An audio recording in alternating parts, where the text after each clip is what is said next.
Welcome to the last Impact review supposedly in New York for the end of summer. I'm hoping they're moving on to a new venue, but we'll see in the next Impact. Now, this is supposed to be the Gold Rush edition of Impact. Something special, something that strikes something to us. And I'm going to say this. My interest in wrestling has not been that great. Particularly how the WWE has been working. What's been really making it for me right now has been TNA. And that upsets me because I do love the WWE. But the way they're going, I just don't like it. But here I have to say that I did enjoy the majority of the show. It wasn't great by any stretch of the means, particularly at the end of the show. But I can tell you this. Throughout the entire show, it actually was pretty good, and I did enjoy it. Now, let's get to the opening of the show with JB. Now, unlike the WWE that has to be in the ring, and how TNA used to be in the ring, well, not saying they won't go back to it next week, I actually enjoyed seeing JB at the very opening of the show, saying in an interview type of style what's going to happen, that they're having 5 matches with 10 guys, and at the end, it's supposed to be a free-for-all, to get the right to choose which belt you want. I actually enjoyed seeing that because usually they do this in the ring. And it's overdone so much. So I think the WWE could actually take something from this if they have the brain power to go back to that. That sometimes you don't need to do this in a ring. You just need it in a good setting. And you could set it up for the entire night. Now the opening match was MVP versus Low Key. And I gotta say this, using 2 video packages before the match actually began, one for MVP, then he came to the ring, one for Low Key, and then he came to the ring. Well, it's actually the reverse because they did it after they went to the ring. But you get my point. The first 2, they wanted to give a great impression. They wanted to show what they're actually offering in this free-for-all that's coming up. And I actually enjoyed that. And they both had a decent match. In the end, MVP wins, and he's the first one to go. Next, Kajiri. I don't know why I mispronounced his name. I'm sorry. Kajiri versus Robbie E. And I think the reason I botched it just now is because hearing that Robbie E is going to be on an amazing race with Brooke.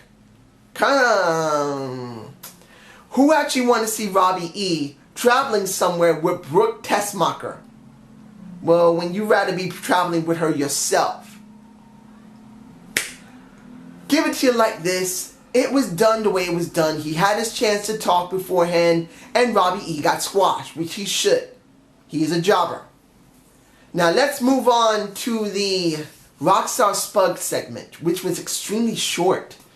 I don't know what they're going to do with Rockstar Spud now that supposedly things are very rocky with him and MVP. Not MVP. With EC3. Kind of got them mixed up because EC3 wasn't there. So it's easy to get things confused.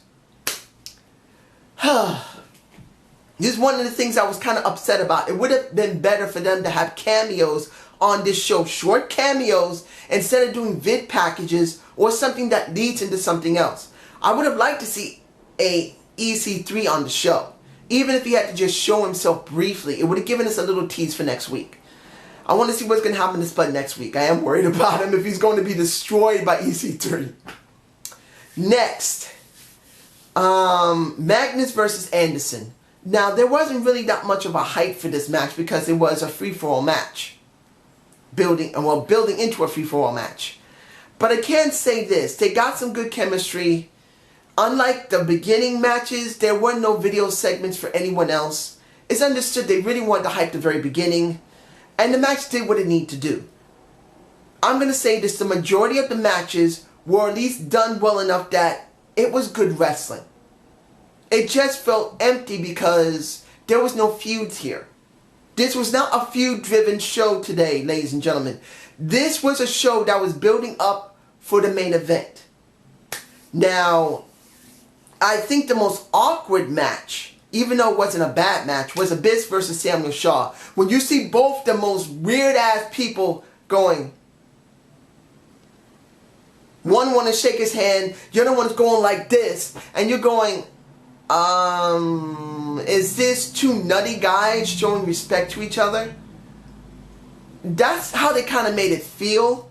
Then Samuel Shaw started acting heelish, which is going to make things a little confusing if they still show a Gunner showing signs of being heelish. In other words, Gunner getting angry and wanting to fight and getting sick and tired, and something's going to turn screwy and Gunner goes heel.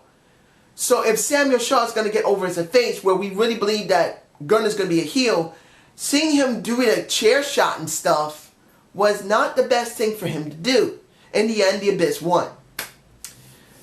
Austin Aries versus Mike Knox was the funniest match for me personally. And I know people are going to say, are you serious? Look, I'm not saying Mike Knox did a great job in the ring. We know Mike is not a great guy in the ring. He's a big guy, but he doesn't always move very well in the ring. But I'm going to say this.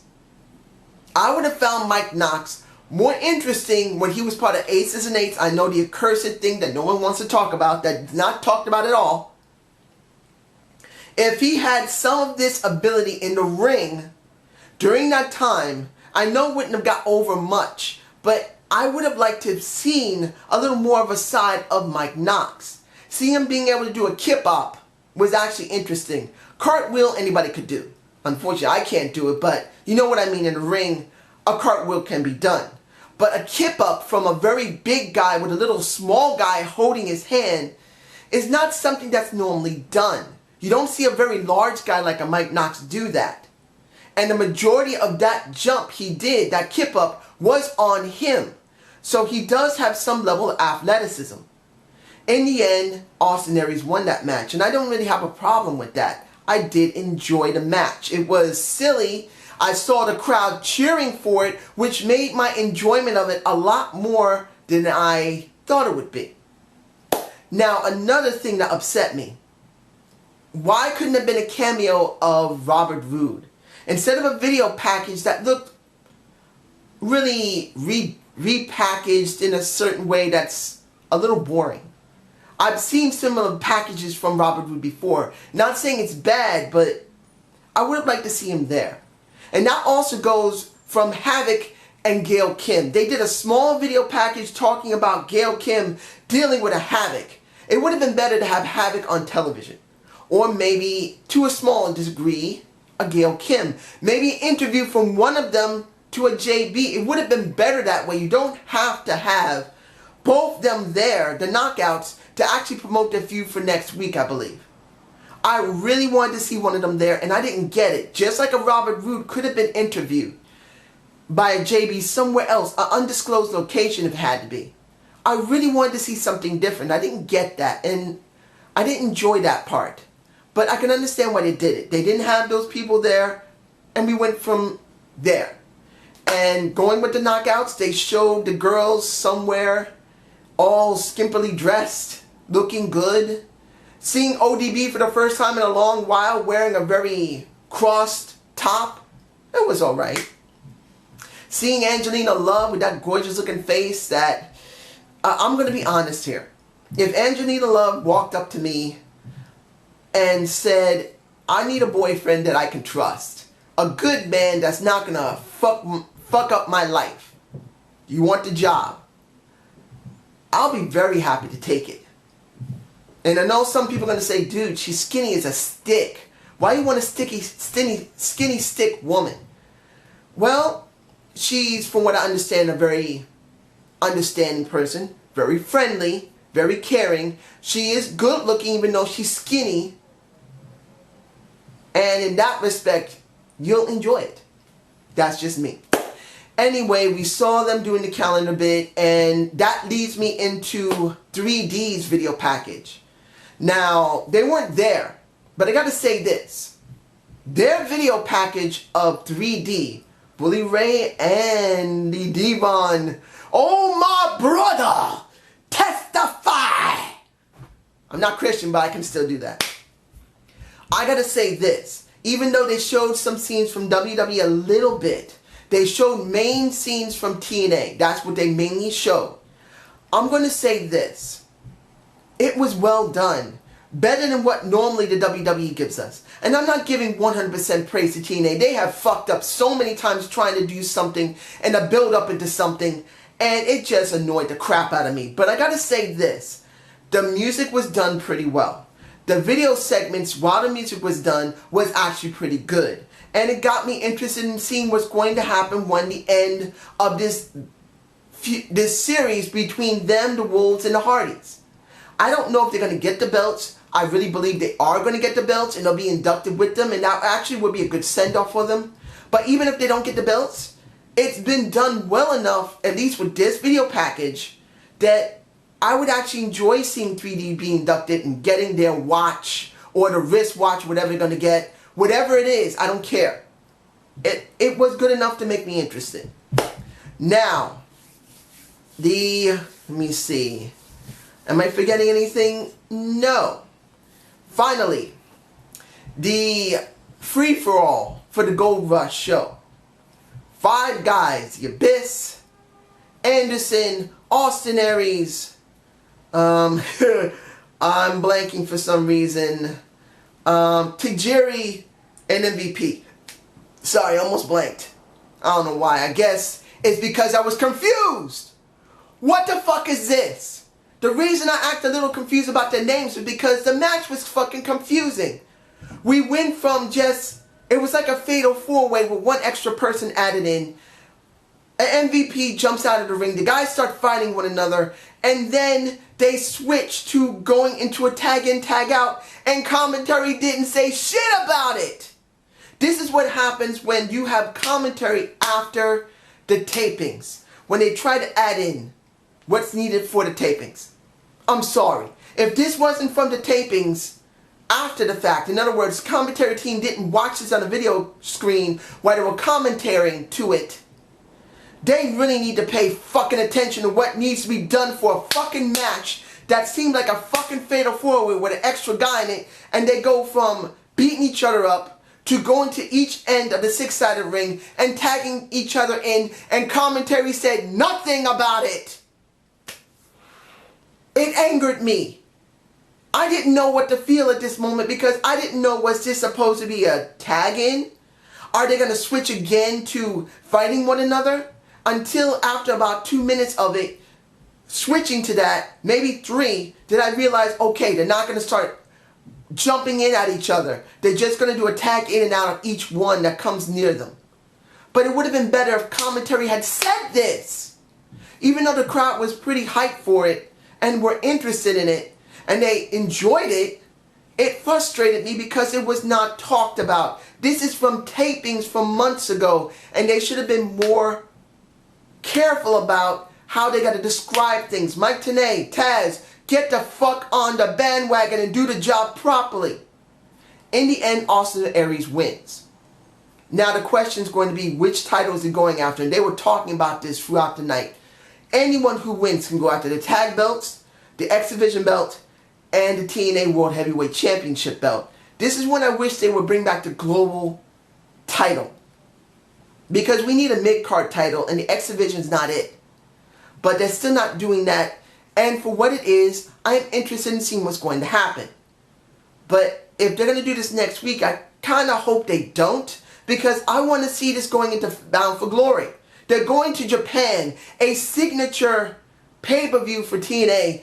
And if they do this again, where, like with Bobby Roode and Robert Roode and Bobby Lashley, I'm getting things confused because it's upsetting me. You should have had that on Bound for Glory. You have less than a month and a half from now. They could have dragged this out. They could have done that.